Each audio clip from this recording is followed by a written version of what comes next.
one of our cars, we have the satellite radio, and you can preset channels.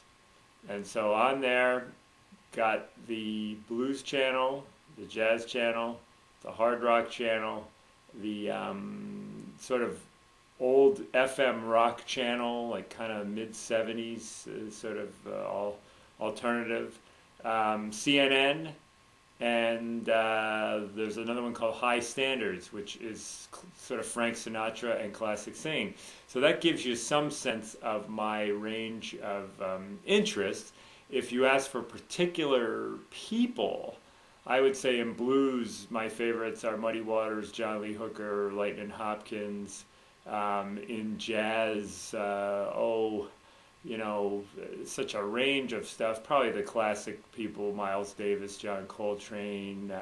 There's a style called boogaloo, which is in the late 60s. Lou Donaldson on sax, or Grant Green on the guitar, or Jack McDuff on organ. That music is really fun.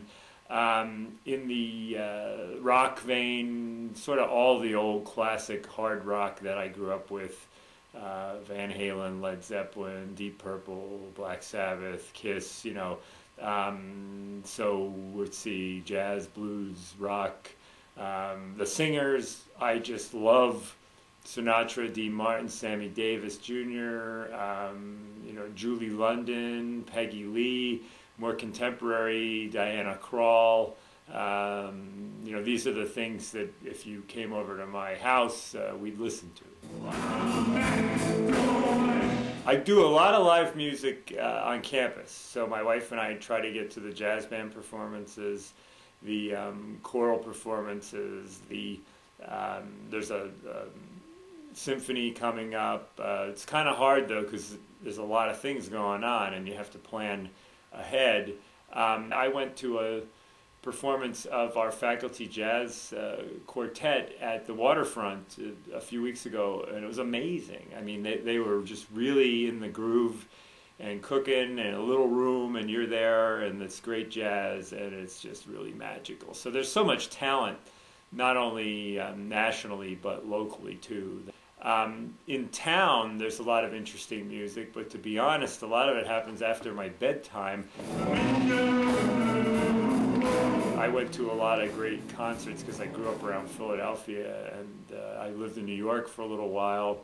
So like that Clash album, London Calling, on the cover where he's smashing the bass, I was at that concert at the Palladium in New York, and I saw, Kiss in their full makeup in their glory days at Madison Square Garden, and the Rolling Stones several times in big stadiums, the Rich Stadium in Buffalo, and Riverfront Stadium in Cincinnati. I've seen a lot of the legends. I saw Muddy Waters in a bar in Pittsburgh right before he died. Johnny Cash at an outdoor performance. And it's funny because you don't realize, you sort of, they'll be around forever.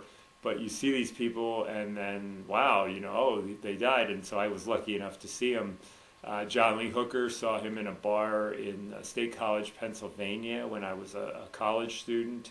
Diana Krall, saw her in a little theater when she was not very well known at a community college and was like about 5 feet away. Bob Dylan here in La Crosse a few years ago, and now he's coming back. So there have been a lot of highlights. I think Elvis Presley, just because he had such an extraordinary life, it would be amazing to find out what that was like and the different phases of his career. He started as a rock and roll guy and then got more into the Vegas show thing and probably talk to him about the regrets that he had, about his lifestyle. I mean, if Elvis were around today, he probably would go into rehab, get a personal trainer, and come out and he'd be fine, But back then they didn't know about that, and so he had the downward spiral. So I think it'd be really interesting to talk to him. But there are a lot of people that I'd love to meet, And being the chancellor of the university is pretty special because anybody that comes to UWL, I usually do get to meet them.